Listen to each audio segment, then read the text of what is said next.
A kú déédé àsìkò yìí, kókó inú ìwé ìròyìn la mú wá fún yín láti inú àwọn ìwé ìròyìn ilẹ̀ Nàìjíríà. Orúkọ tèmi ni Ọmágbémisọ́lá Ọmọlọ́rọ̀mọdẹ̀.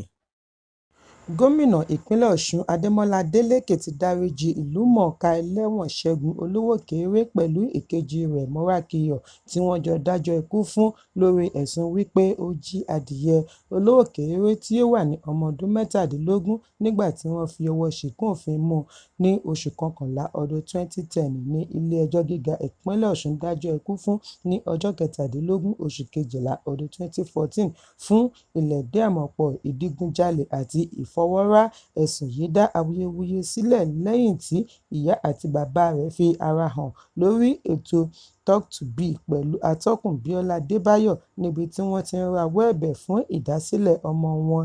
Ìròyìn yìí tàn kálé-jáko tí ó mú gómìnà ìpínlẹ̀ Ọ̀ṣun Adémọ́lá Adélékè darí agbẹjọ́rò fún ìjọba ìpínlẹ̀ àti mínísítà fún ẹ̀ka ìdájọ́ kí ó bẹ̀rẹ̀ ìgbésẹ̀ fún ìyọ̀ǹda Olówókéré. Nínú àtẹ̀jáde òní láti ọwọ́ agbẹnusọ gómìnà Ọláwálé Rasheed ni gómìnà ti kéde ìdáríjì Olówókéré, Mọ́rákìyọ̀ àti àwọn 51 ẹlẹ́wọ̀n mìíràn. Ẹ̀kúnrẹ́rẹ́ ìròyìn yìí wà nínú ìwé ìròyìn Punch tó jáde lónìí. Gómìnà ìpínlẹ̀ Ọ̀yọ́ Ṣèyí Mákindé ti fìdí rẹ̀ múlẹ̀ wípé òun kò ní lọ́wọ́ sí ohunkóhun tí yóò tàpá sí òfin orílẹ̀-èdè Nàìjíríà. Gómìnà Mákindé sọ èyí látàrí èròǹgbà àwọn ẹgbẹ́ Mùsùlùmí kan tí wọ́n ń gbé ìgbésẹ̀ láti dá kóòtù Ṣàríà sílẹ̀ ní ìpínlẹ̀ Ọ̀yọ́. Nínú fọ́nrán fídíò kan tí ó gba orí ẹ̀rọ ayélujára X ni onímọ̀ ẹ̀rọ Mákindé ti lérí wípé ìjọba òun kò ní fi ààyè gba ìgbésẹ̀ ẹnikẹ́ni láti ṣe ohun tí ó tako òfin orílẹ̀-èdè Nàìjíríà, pàápàá jùlọ abala tí ó sọ wípé ìlú Nàìjíríà kì í ṣe ìlú ẹlẹ́sìn kan. Mákindé tẹ̀síwájú wípé bí ó tilẹ̀ jẹ́ wípé àwọn kan ń pè fún kóòtù Ṣàríà, iṣẹ́ tí a gbé lé òun lọ́wọ́ ni láti dáàbò bo òfin orílẹ̀-èdè Nàìjíríà, èyí tí ó ní agbára ju èròǹgbà ẹnikẹ́ni lọ. Gómìnà ní kò sí ẹgbẹ́ kankan tí ó lè gba agbára lọ́wọ́ òun láti darí àkóso ìpínlẹ̀ Ọ̀yọ́ ní ọ̀nà tí kò bá òfin orílẹ̀-èdè mu. Àfihàn yìí wáyé látàrí bí ẹ̀ka ẹgbẹ́ Islamic Council for Sharia ní Nàìjíríà, ìpínlẹ̀ Ọ̀yọ́ ṣe kéde èròǹgbà wọn láti ṣe ìdásílẹ̀ kóòtù Ṣàríà sí ìpínlẹ̀ Ọ̀yọ́ àti agbègbè rẹ̀. Nínú ìwé pélébé tí wọ́n pín káàkiri ní ọjọ́ Ìṣẹ́gun tí ó kọjá ní ẹgbẹ́ Mùsùlùmí yìí ti kéde wípé àwọn ń pe gbogbo ọmọ Nàìjíríà nílé lóko sí àpèjẹ ìdásílẹ̀ kóòtù Ṣàríà sí ìpínlẹ̀ Ọ̀yọ́. Ọjọ́ tí wọ́n kọ́kọ́ yà sọ́tọ̀ fún ayẹyẹ náà ní ọjọ́ 11 oṣù kìíní ọdún 2025 ní Community Center ti àwọn Mùsùlùmí tí ó wà ní agbègbè Mobalaje, ìlú Ọ̀yọ́. Ṣùgbọ́n nígbà tó tún yá ni wọ́n yí èròǹgbà wọn padà tí wọ́n sún ọjọ́ ayẹyẹ náà sí ìgbà tí kò lọ́jọ́ rárá. Ọ̀rọ̀ tí gómìnà sọ lẹ́yìn awuyewuye ẹgbẹ́ Mùsùlùmí yìí ní eléyìí, ẹ jẹ́ n kà bí gómìnà Mákindé ṣe gbé e kalẹ̀.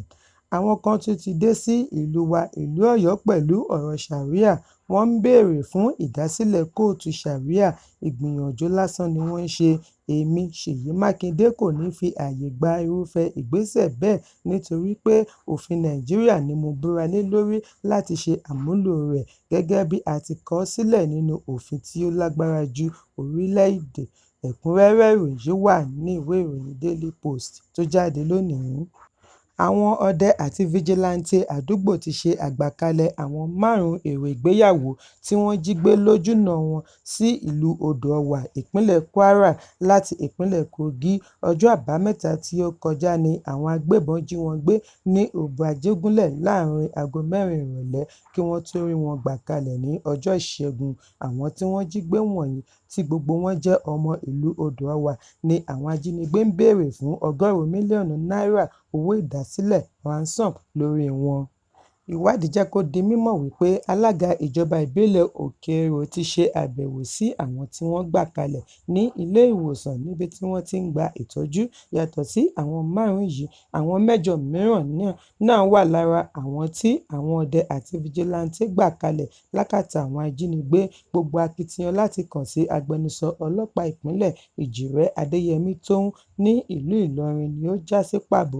Ẹ̀kúnrẹ́rẹ́ ìròyìn yìí wà ní ìwé ìròyìn Daily Post tó jáde lónìí.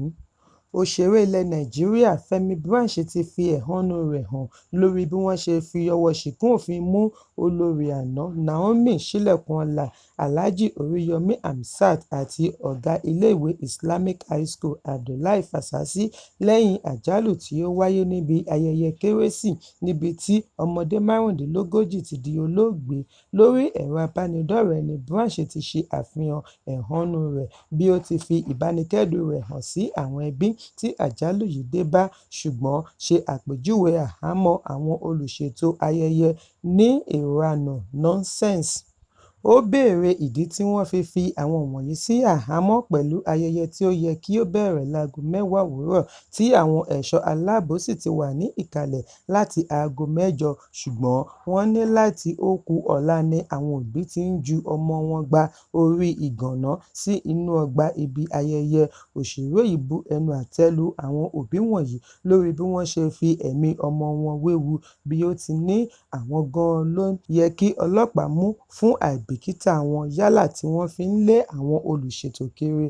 Branch gbè lẹ́yìn Naomi àti Oríyọmí Hamzat bí ó ti ní èròǹgbà wọn ní láti bùkún ará ìlú nípasẹ̀ ayẹyẹ yìí. Fífi ọwọ́ ṣìkún òfin mú wọn kò ṣe ìtẹ́wọ́gbà rárá, kí wọ́n yọ̀ǹda wọn ní kíákíá, àbí ẹ̀ṣẹ̀ wà nínú kí ènìyàn ṣoore ni? Ẹ̀kúnrẹ́rẹ́ ìròyìn wà nínú ìwé ìròyìn The Nation tó jáde lónìí. Kókó inú ìwé ìròyìn tòní kò ní jù báyìí lọ. Ẹ pàdé mi lọ́la fún àkọ́tún ìròyìn. Kí a tó lọ, ẹ má ṣaláì fi àkíyèsí yín ránṣẹ́ kí ẹ sì bá wa subscribe sójúnà wa lórí YouTube kí kókó inú ìwé ìròyìn lè máa tẹ̀ yín lọ́wọ́ ní kíákíá.